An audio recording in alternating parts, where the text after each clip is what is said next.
Hi, today I wanted to talk about Hashimoto's autoimmune disease and um, gastroparesis and try to explain where food fits into all of that. Um, I was diagnosed with Hashimoto's first. Um, and what Hashimoto's is, and you're going to see me referencing all of this because I don't have all of the things I've been diagnosed with memorized. Um, and I'm going to talk about food as well. Um, and I pretty much know what I can and can't eat because it's so limited. So Hashimoto's, um, it's a it's an autoimmune disease in which the body's immune system attacks the body's own cells and the organs. And normally, the immune system protects the body from infection by identifying and destroying bacteria, viruses, and other potentially harmful foreign substances. In Hashimoto's, the immune system attacks the thyroid gland, and it causes inflammation and interferes with the ability to produce thyroid hormones. So, um, when I was diagnosed with Hashimoto's, I had been sick for about 4 or 5 months. I had bronchitis, and it would not go away. I was referred to a pulmonologist who diagnosed me with the asthma, and then I had asked them, I had asked my general practitioner, Dr. McDermott, to do a thyroid panel on me because I had suddenly gained about 15 pounds, and my weight had been pretty consistent. My mother and my daughter both have hypothyroidism, and so I wanted them to run the thyroid panel and run the Hashimoto's um, because of one of them being diagnosed with Hashimoto's first, and then it turned into hypothyroidism. So they did the thyroid panel, and it came back that I was in hypothyroid. I was hypothyroidism. They did the TPO, and it showed the Hashimoto's. And this was before I started having issues with being able to eat food, if I believe. That was in the end of 2012 is when I started having the issues with eating food. And I was diagnosed in the beginning of 2012 with Hashimoto's. So a few weeks later, when I went to an endocrinologist, I was tested again and my levels were normal. So she did not put me on any medication for the Hashimoto's and just wanted me to get retested every 6 months, which I've done, and my panel has been normal since then. August was when I started having the problems with food. There were a lot of things that I would try to eat, and they were causing me a lot of symptoms. Not just with my stomach, they were causing me symptoms like I was getting dizzy, going in tachycardia, I would start shaking. I had a rash that I'll put a picture of in here to show all of you. I was getting migraines. My stomach was feeling like it was on fire.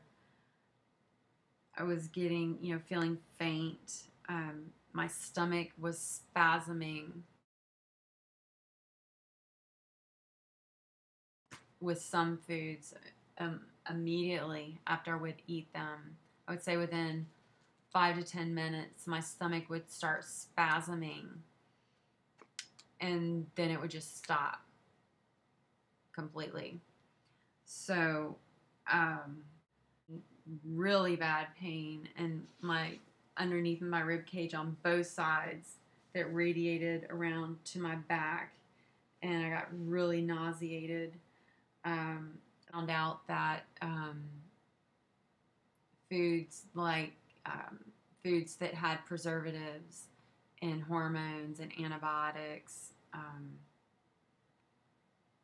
any kind of chemicals basically in them, if they had a lot of chemicals in them, I had problems with them. So I did some research and I talked to some people to find out why that was happening. And as far as the gluten goes, I found out that there's a link between Hashimoto's and Graves' disease and gluten intolerance. And the molecular structure of gliadin, it's Gliadin, which is the protein portion of gluten, closely resembles that of the thyroid gland. And what happens is the body gets confused when you eat gluten.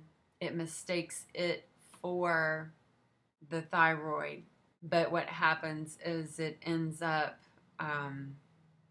causing the body to attack the thyroid tissue. They suggest that people not eat gluten if they have Hashimoto's or Graves' disease, because it will continue to worsen. So I eliminated gluten January, February of last year. I had to go back on it for a short amount of time because an allergy specialist wanted to do some tests on me to check my IgG levels, IgA, IgM. Some people will know what those are. And they were, with me being on the gluten, they were abnormal. I was having a lot of joint pain when I was eating gluten. I was having a lot of stomach pain. And I wasn't even eating that much gluten. I would only eat one thing a day that had gluten in it. But I had initially tried to go on an Hashimoto's autoimmune disease diet. And I will, let me go back and just say that I hate shopping with a passion. I hate grocery shopping. I hate to go into a store and walk around. I'm not the typical female. If I have to buy something, I want to go in and get it and leave. Everybody else in my family that are females are the opposite. And it drives me crazy and I drive them crazy. So the first time I went into the grocery store after I found out that I might be able to eat something more than just chicken broth, because that's what I had gotten down to, the only thing that I was able to eat without it causing a lot of pain, and that was with um, bottled water, which is what I'm still having to drink. I can't have regular water. Um, I bought just a few of these things to try, and some of the things on the list, they were all organic foods. So I had tried asparagus, um, broccoli. I tried cucumbers, um,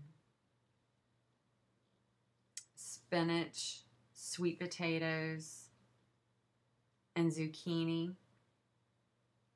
Out of that, the only thing that did not cause me pain or the other symptoms that I talked about was the squash, the avocado, which isn't even on this list, and the sweet potatoes, and and spaghetti squash. I can have that, but these have to be cooked down. Avocado doesn't. I just have to let it get really, it can't be, and I don't get anywhere near the rind. Um, Meats, can't have beef. If I have fish, it has to be wild. The chicken has to be hormone, steroid um, free. I've and like I said before, I've tried it. Just regular fish. I mean chicken. And what I do when I get it, I soak it in vinegar and water overnight with salt, because that gets rid of any bacteria or anything else. Any fruits or vegetables, also soak them in water and vinegar, because I don't want to suffer. It's horrible, and it puts me for days. Um, I can't eat tuna. I can have mackerel, and I love it. My cat Tony loves it too. But it says right here that select the hormone-free, antibiotic-free chicken. Beef has to be grass-fed. I've tried eating beef several times, but this is where the two things that I have cross. This is where the gastroparesis crosses with the Hashimoto's, and where I can't follow just one protocol. So it says, that I can eat all this fresh fruit, all this fresh vegetables, coconut milk. I cannot have coconut milk. Let's see. Shirataki yam noodles. Just looking at those things grosses me out. I cannot have black pepper. It is too harsh on my stomach. Cumin, can't have it. I can't have any kind of seasonings that are pointy or thick or would not digest easily. I can have olive oil. I can have apple cider vinegar. I can have garlic, salt. I can have Monterey, basil, stuff like that. The things that it says that I have to avoid are sugars, but I can have honey. Honey's fine. This says to avoid it. I can have chocolate. This says to avoid it. So let's see what else. It says to avoid all grains. It says to avoid rice. I can have it. I don't eat rice, but I eat things that are made with rice, like rice flour. There's some crackers that I buy that are gluten free. They're made with rice flour because I do crave carbs. I um, I cannot eat seeds like peanuts or sunflower seeds or sesame seeds. I cannot eat those. They're too harsh on my stomach. They won't digest. I cannot eat. I've pretty much gotten rid of all condiments. The only one that I still use is an organic mustard that my daughter actually brought over one day. And it's really good. There's an organic mayonnaise that she brought over that I use occasionally, but it does cause some issues, but it tastes just like Hellmann's to me. This also says for me to avoid all dairy products. I can have Cabot cheese. It's gluten free. There's something that it doesn't have in it, and I can't remember what it is right now. But I can have the skim milk, gluten free Cabot cheese. I don't eat eggs very often because I can't handle the yolk.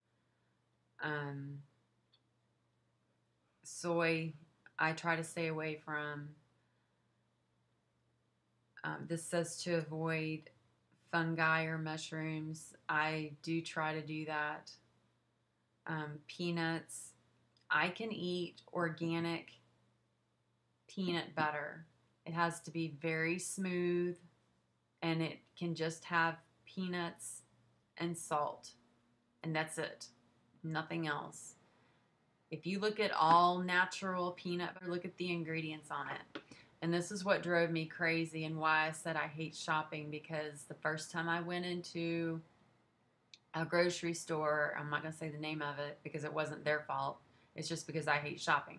But the first time I went into a grocery store and I tried to buy stuff that I, felt I could eat, when I looked at the ingredients, every single one of them had something in it that I couldn't eat.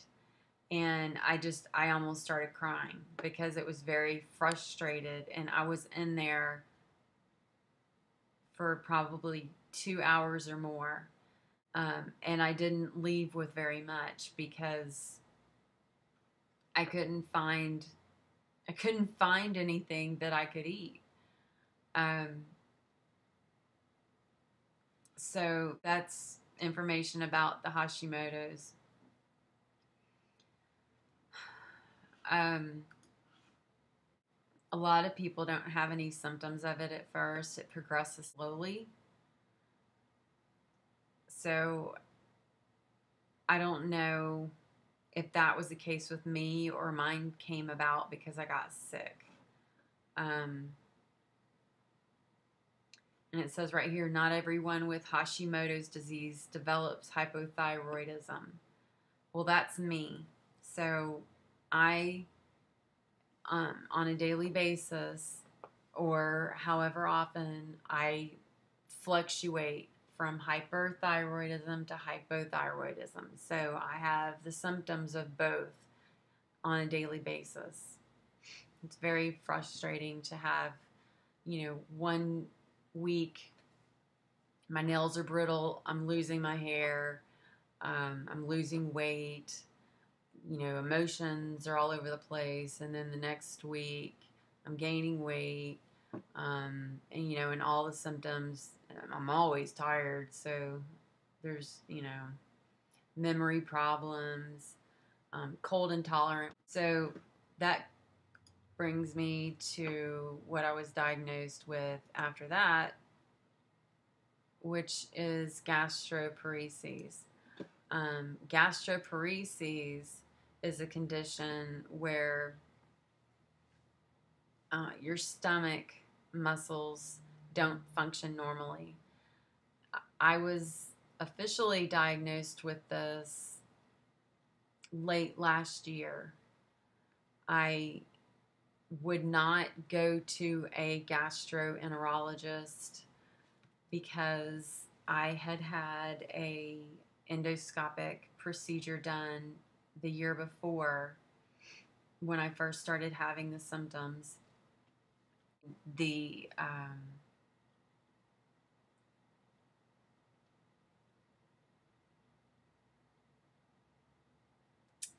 they weren't able to. I wasn't asleep when they did it. I told them that they needed to make sure that I was fully sedated due to a previous experience that I'd had years ago when I had to have that procedure done. And those doctors did not put me out because I have an allergy to Demerol. And they said that that was the only medication that they could use. This was at a military hospital. I'm going to go ahead and say it. And they would not give me anything else. So one doctor held me down while the other one sprayed the back of my throat and did the endoscopic procedure while I fought them. When they got done, I just got off the table and ran into the bathroom. The nurse saw me and was like, "You're supposed to be asleep." And I just pointed. I said, "Tell them that." So she went in and cussed out the doctors for doing that, which really didn't make me feel any better. I told my gastroenterologist that, I told his nurse that, I told the person that scheduled the endoscopic procedure that, I told them when I checked in that morning. I had brought a friend with me. She heard me telling them. I told everybody under the sun that they were going to have to make sure they put me out because of that. And my anxiety was way high because they kept just looking at me every time I would say it. They would never acknowledge it and say, "Okay, we'll make sure you're out," or give me any assurance that they were going to do that. So basically what happened was they gave me the anesthesia that is just supposed to make you, I guess, loopy, but most people it knocks them out, and it did nothing. For like 2 seconds, I started feeling like I was a little drowsy, and then I came right out of it. And I've talked to other people that have POTS and other, types of dysautonomia, and they have had a lot of problems with anesthesia as well. And now that I have adrenal insufficiency, I'm going to have even more problems whenever I have, procedures done. But anyway, I refused to go to a doctor. So Dr. McDermott, based on my symptoms, he knew that I had gastroparesis. My neurologist's PA referred me to a gastroenterologist late last year, and the first time I saw him, I told him what happened. And he said, "Well, all we're going to do right now is the gastric emptying test. And we'll go from there." And I got diagnosed with that. And he had to put me on a medication because my stomach is not moving properly. We'll just say it like that. So what happens is ordinarily your muscles in your stomach contract and they move the food through your digestive system. But when you have gastroparesis, the muscles in your wall, they don't work as fast or not at all in some cases.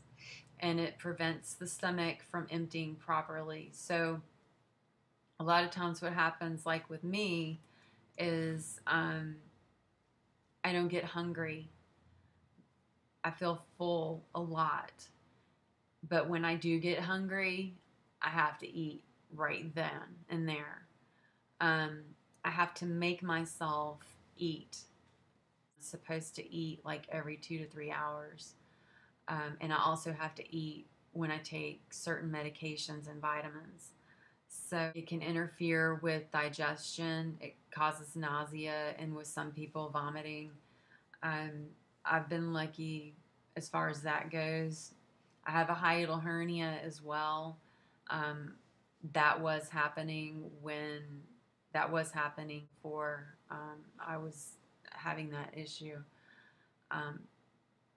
when I was diagnosed with that. But it can cause you to get malnourished because your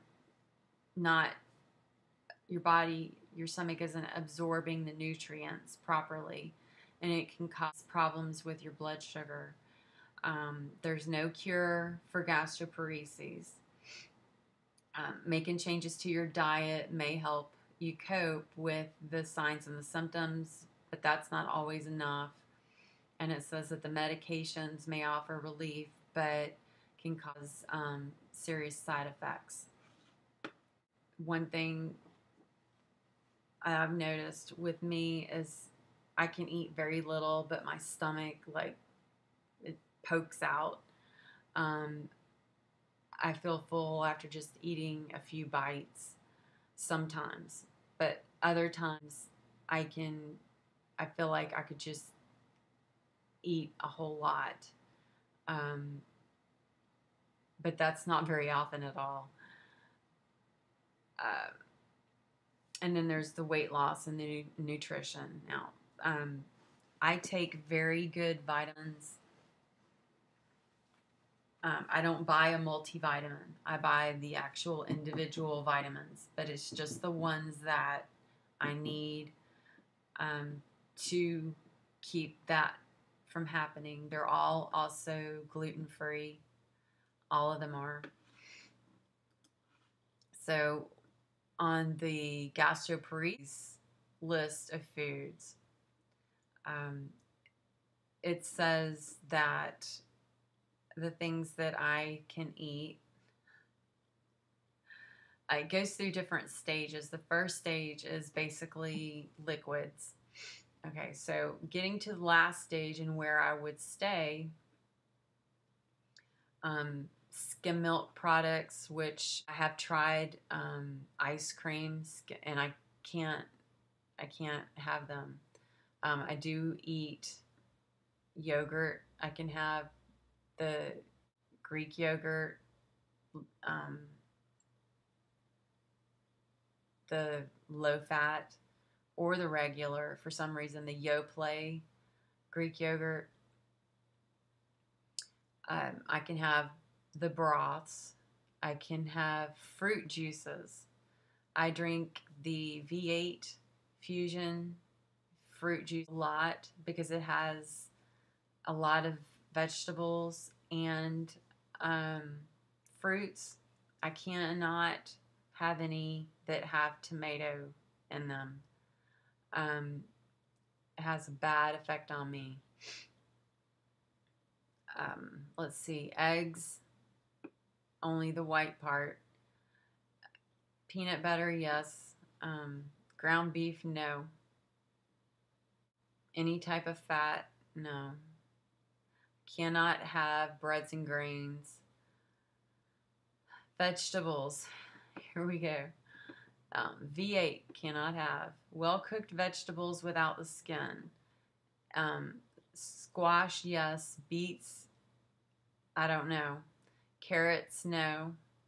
Potatoes, sweet potatoes, yes. Regular potatoes, no. My stomach does not digest them. Spinach, no. Summer squash, yes. String tomatoes, no. Yams, yes. Sweets and desserts, custards, no. Puddings, ice milk, nope. Honey, yes. Gatorade,